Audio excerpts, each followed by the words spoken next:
IAS बनना बहुत से बच्चों का ख्वाब होता है भारत में। और ओलंपिक का पदक जीतना दुनिया भर में एक सपना होता है। कोई भी पदक जीते, ओलंपिक का पदक जीतना दुनिया भर के बच्चों के लिए, सबके लिए एक सपना होता है और एक मिशन होता है। और हमारे साथ एक रेयरेस्ट कॉम्बिनेशन है। आईएएस ऑफिसर हैं, बहुत एबल एडमिनिस्ट्रेटर हैं, मेरे अच्छे दोस्त हैं और बहुत ही उम्दा खिलाड़ी हैं। Back to back 2 silver Suhas ji. और मुझे आपकी उदासी देखी नहीं जा रही है, अब मुझे अच्छा नहीं लग रहा है। जब भी पैरालंपिक में सिल्वर मिलता है ये फीलिंग ही ऐसे होता है क्योंकि इंसान को ना ज़िंदगी में जो मिलता है उससे ज़्यादा जो नहीं मिलता है उसको लेके बहुत ज़्यादा दुख होता है। तो आज का दिन शायद ऐसा ही है कि जो मिला वो उसके लिए ईश्वर की तो असीम कृपा रही है, बट जो इतना नज़दीक आके मैं देशवासियों के लिए गोल्ड नहीं ले पाया तो उसके लिए थोड़ा दुख है। तो मेरे ख्याल से धीरे धीरे मैं आपको एक पर्सपेक्टिव देता हूँ। आप तो पर्सपेक्टिव में चीज़ों को देखते हैं। 124 साल के भारतीय खेलों के इतिहास में और 84 साल के पैरालंपिक के खेलों के इतिहास में बहुत रेयर हुआ है जो बैक टू बैक मेडल जीतना। इंडिया के लिए तो रेयर है ही, पूरी दुनिया में भी बहुत कम लोग हैं ऐसे। 20 लोग होंगे, 25 लोग होंगे। आप सही कह रहे हैं कि पैरालंपिक क्वालिफाई करना ही बहुत बड़ी चीज़ होती है। और आपका क्वालिफिकेशन आसान भी नहीं था। आसान नहीं था। मैं जब शुरू किया था रैंक 39 था और वहाँ से लेके सफ़र में एशियन पैरा गेम्स में गोल्ड मिलना, वर्ल्ड चैंपियनशिप में गोल्ड मिलना, फिर वर्ल्ड नंबर 1 बनना। हाँ, एंड उसके बाद अभी टोक्यो में, ये पेरिस में पैरालंपिक्स में सिल्वर मिलना। तो ये मैं कहूँगा कि कायनात की, ईश्वर की, सारे सपोर्टर्स की, मैं सब की बहुत असीम कृपा। और मैं I have been extremely lucky, destiny has been very kind. तो बट वही है कि जैसे मैंने कहा कि जो चीज़ नहीं मिलता है उसका दुख हमेशा रहता है, बट जो चीज़ मिली है वो भी मुझे लगता है कि I should be happy, I should be grateful and I should be humble. जब आप बार बार नहीं मिला है उसकी बात करें तो आपके फाइनल मैच की बात करते हैं। आप सेमीफाइनल क्या आपने कमाल खेला था। फाइनल में आपको क्या लगता है, ड्रिफ्ट, क्राउड, क्या फैक्टर्स रहे? फाइनल में मुझे लगा कि मेरा टाइमिंग इतना अच्छा नहीं हो पाया जितना अच्छा होना चाहिए था। और ड्रिफ्ट तो दोनों के लिए था, तो इस लेवल पे हमें उसको कंप्लेंट एक्सक्यूज़ नहीं बना सकते हैं। तो मुझे शटल को कंट्रोल जिस तरह से करना चाहिए था उस तरह से मैं कर नहीं पाया।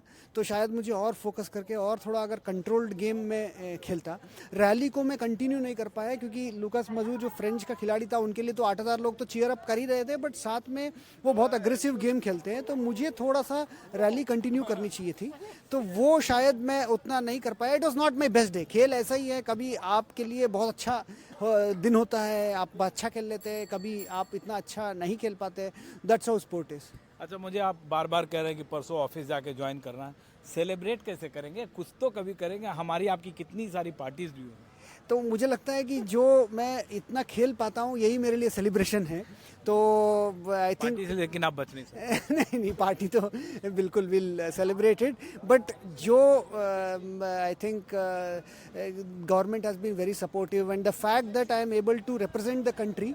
तो मैं पेरिस आके इंडिया के लिए खेल सकता हूँ, उससे बड़ा सेलिब्रेशन तो मेरे लिए कुछ हो ही नहीं सकता। I think that itself is a celebration for me. और आपकी स्टोरी इंस्पायर करती है। We also do the initiative Samarth by Hyundai in partnership with NDTV. We also do lots of stories like this. You have been noticing me and observing. I mean, we have been talking to each other on that front.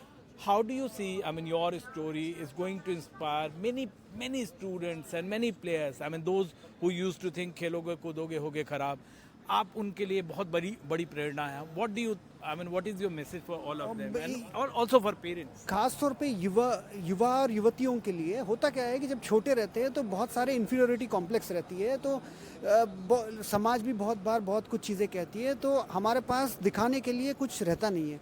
Eight that time we have to believe in ourselves and जो भी हम करना चाहते हैं शिद्दत के साथ कोशिश करनी चाहिए। कभी हार कभी जीत रास्ते में मिलेगी, बट अगर आप शिद्दत से किसी चीज़ पे आप लगे रहेंगे तो पूरे एक तन मन के साथ, तो then I think destiny will bring you the results that you deserve. क्योंकि आप एडमिनिस्ट्रेटर हैं और बहुत एबल एडमिनिस्ट्रेटर, मैंने कोविड के दौरान आपका काम देखा है नोएडा में। यहाँ जो इंक्लूसिविटी है या जो एक्सेसिबिलिटी है, इसको कैसे कंपेयर करेंगे इंडिया से? और आपको लगता है कि क्या कुछ लेसन्स यहाँ से लेके जा रहे हैं? देखिए, ऑलरेडी आप इंडिया में अगर आप देखेंगे इंक्लूसिविटी को लेके बहुत पहले के सापेक्ष अवेयरनेस बहुत बड़ी हुई है। उदाहरण के लिए अगर मैं बोलूँ, अभी कुछ दिन पहले पूरे देश में इलेक्शंस हुई थी, तो आप देखिए हर पोलिंग बूथ में एक तरह से कि रैंप का एक्सेस था। इंक्लूसिविटी इन जनरल बड़ी है। बट हाँ, but then there is always, जैसे स्पोर्ट्स में होता है, लाइफ में होता है, in societies there is always scope for improvement. हमें कंटिन्यूसली इम्प्रूव करनी चाहिए. जैसे हम लोग खड़े हैं, पेडेस्ट्रियन पाथ्स की आप विड्थ देखिएगा. So there is always scope for improvement and we can learn from the best practice and we should implement that. चलिए, एक चैंपियन से मुलाकात हमेशा अच्छी लगती है. आपसे गेम के बाहर भी मिलना बड़ा मज़ा आता है. आप ऐसे ही शाइन करते रहिए. You should not quit now. Be inspiration for many more and many more success to you.